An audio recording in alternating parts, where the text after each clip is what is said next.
রোজায় নানা নিয়মকানুন মেনে চলতে হয়। বিশেষ করে কোনোভাবেই খাবার বা পানি জাতীয় কিছু যেন নির্দিষ্ট সময়ের ভেতরে শরীরে প্রবেশ না করে সে বিষয়ে থাকতে হয় সতর্ক।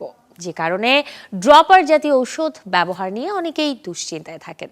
দর্শক, বিশেষজ্ঞের পরামর্শে জানাবো রমজানে চোখে ড্রপ দেওয়ার নিয়ম।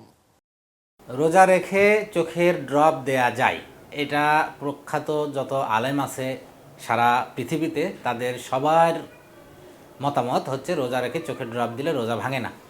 যেহেতু নবী সাল্লাল্লাহু আলাইহি সাল্লামের আমলে চোখের ড্রপ পাওয়া যাইতো না, সুতরাং সরাসরি হাদিসে এই ধরনের কোনো তথ্য নাই।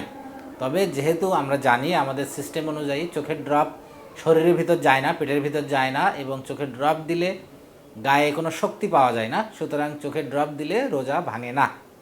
আর আমাদের চোখের যত অপারেশন বেশিরভাগই আমরা চোখের ড্রপ দিয়ে অবশ করে করে থাকি, সুতরাং রোজা রেখে চোখের চিকিৎসা নিতে বা অপারেশন করতে কোনো অসুবিধা নেই। একজন মানুষের যদি আমরা ছানি অপারেশন করি, আমরা চোখের ড্রপ দিয়ে অবশ করে ছানি অপারেশন করতে পারি।